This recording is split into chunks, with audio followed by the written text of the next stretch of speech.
अस्सलामुअलैकुम वरहमतुल्लाहि वबरकातुहू। मैं मोहम्मद मुजीबुर रहमान मिल्लत टाइम्स पर एक बार फिर आप सभी का खैर मकदम करता हूँ। आज चर्चा अफ़गानिस्तान तालिबान के बारे में होगी और ये चर्चा थोड़ी ख़ास है। ये ख़ास इसलिए है क्योंकि आज के दिन 1 साल पूरे हो चुके हैं अमरीकी अफवाज के अफ़गानिस्तान की ज़मीन से इनखला के, और आज के दिन को तालिबान जश्न के दिन के रूप में मना रहा है और आज के दिन नेशनल हॉलिडे घोषित की गई है। सुहेल शाहीन और इसके अलावा ज़बीहुल्लाह मुजाहिद ने ट्वीट करते हुए तमाम लोगों को ये जानकारी दी है कि आज के दिन को आज़ादी के दिन के तौर पर मनाया जा रहा है। साथ ही आज के दिन हर तरफ जश्न बहारा हैं, हर तरफ लाइट्स, हर तरफ रोशनी और हर तरफ ला इलाहा इल्लल्लाह मुहम्मद रसूलुल्लाह के बैनर चस्पा किए गए हैं। हर तरफ खुशियाँ नज़र आ रही हैं। इस दौरान ये ज़रूरी हो जाता है कि हम थोड़ा तज़किया करें कि मामला क्या है और कहाँ तक ये चीज़ पहुँची है। मामला शुरू होता है 9/11 से, यानी 9/11 2001 के सितंबर से। America war on terror narrative के तहत अफ़गानिस्तान पर हमला आवर होता है और 20 साल तक की लंबी जंग चलती है, जो अमेरिकी इतिहास में, अमेरिकी तारीख़ में सबसे बड़ी जंग है। और इस जंग के नतीजे में लाखों मुसलमान शहीद होते हैं, लाखों लोग परेशान होते हैं और लाखों बच्चे, माएँ, बहनें इससे हताहत होती हैं।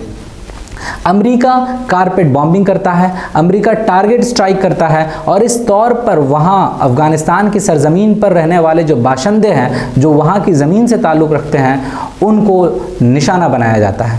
इस बड़ी कार्रवाई के बाद वहाँ पर अमेरिका कठपुतली हुकूमत, या यूँ कहिए अमेरिकन बैक्ड एक हुकूमत है जो कि कायम की जाती है, और वो हुकूमत फिर तमाम तर मामलात की देख रेख शुरू करती है। मगर आम लोग उससे नाराज़ होते हैं और इसका सबूत इस बात से मिलता है कि जब तालिबान बढ़त बनाते हुए आगे पहुंचती है तो आम लोग तालिबान का सपोर्ट करते हैं।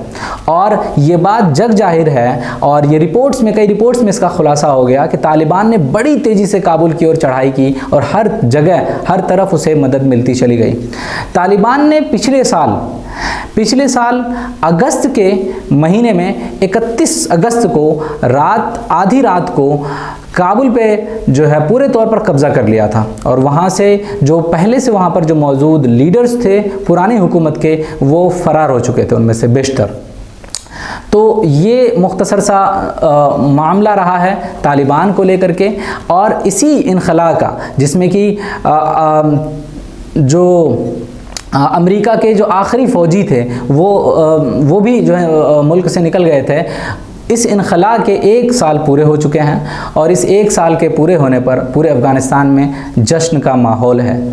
इस जश्न के माहौल के इतर एक दूसरी बात जो समझने और गौर करने की है वो ये कि 1 साल बीत जाने के बावजूद अफ़गानिस्तान में हालात कैसे हैं। हालात ये हैं कि वहाँ परेशानी है, भूखमरी है और गरीबी है।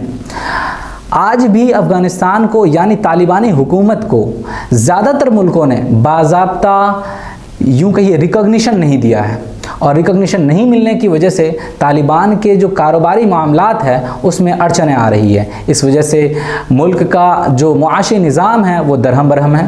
पिछले दिनों एक अच्छी खबर आई थी कि रूस के साथ एक समझौता करार पाया है, जिसके तहत अफ़गानिस्तान अपने यहाँ से जो मादनियात है और जो दूसरी चीज़ें हैं जो उनके पास मौजूद है, कुदरती ज़खायर है, वो उनके बदले में रूस से तेल लेगा और इस तौर पर कारोबार चालू होगी। पिछले दिनों हिंदुस्तान ने भी अपने सफारत खाने की शुरुआत दोबारा करी है वहाँ पर अफ़गानिस्तान में। साथ ही कई सारी ऐसी खबरें आई है जिसके तहत पता चलता है कि पाकिस्तान, ईरान और चीन सहित कई सारे मुल्कों के साथ तालिबान ने अपने रिश्ते में बेहतरी की शुरुआत करी है, मगर फिर भी अभी तक बाज़ाब्ता रिकॉग्निशन उसे ज़्यादातर मुल्कों से नहीं मिल पाया है। यही वजह है कि अफ़गानिस्तान के स्टेट का जो पैसा है वो जो वर्ल्ड बैंक के पास है और दीगर जगहों पर है, अमेरिका में है, वो अब तक इन्हें वापस नहीं मिले हैं।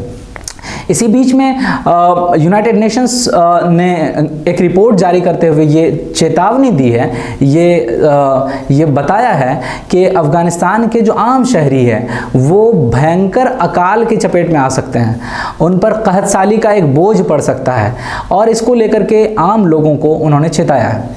ये सारे मामलात हैं जो अफ़गानिस्तान में चल रहे हैं। इस दौरान ज़बीउल्लाह मुजाहिद ने एक वीडियो शेयर करते हुए बधाई दी है सबको, और वीडियो का जो टाइटल है, उस वीडियो में जो एक नज़्म चल रहा है वो ये है कि इस्लामी निज़ाम आ गया, इस्लामी निज़ाम आ गया। गोया कि तालिबान ये दावा कर रही है कि इस्लामी निज़ाम हमने वापस ला लिया है और हमने इमारत खड़ी कर दी है, यहाँ हर चीज़ इस्लाम के तयशुदा क़वानीन के तहत होगा।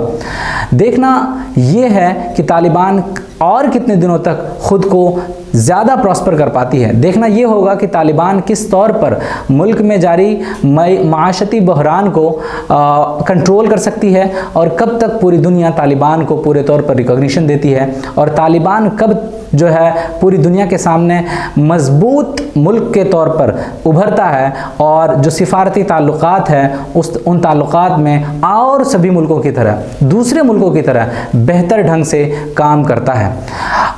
हालांकि तालिबान बड़ी तेज़ी से अपने मकसद में कामयाब होता हुआ दिख रहा है, मगर सवालात बहुत से हैं जो उठ रहे हैं। उन सवालों में से एक सवाल औरतों के हुकूक को लेकर गया है, जो आए दिन मगरबी मीडिया और दूसरी मीडिया उठाती रहती है। कई सारे ह्यूमन राइट्स ग्रुप्स भी इस मामले में तशवीश का इजहार कर चुके हैं। साथ ही बच्चों के हुकूक को लेकर के बातें हैं, साथ ही उन लोगों के हुकूक को लेकर बातें हैं जो तालिबानी सरकार से नाखुश हैं। इन सब सवालों के बीच तालिबान लगातार जुड़े हुए हैं, तालिबान लगातार मीडिया का सामना करते हैं, और तालिबान हर सवाल का जवाब देने के लिए अलग अलग मीडिया प्लेटफॉर्म्स पर नज़र आ रहे हैं। आज के दिन तालिबान में खुशी है, और इस खुशी को वो पूरी दुनिया को दिखा रहे हैं। आप के साथ मैं कुछ तस्वीरें और कुछ वीडियो साझा करता हुआ जाता हूं, ताकि आप ये देख सकें, समझ सकें कि तालिबान इस 1 साल के अमरीकी अफवाज के इनखला को किस तौर पर जश्न के रूप में मना रहा है। शुक्रिया। मिल्लत टाइम्स को आपकी ज़रूरत है, हमारी आप माली मदद करें।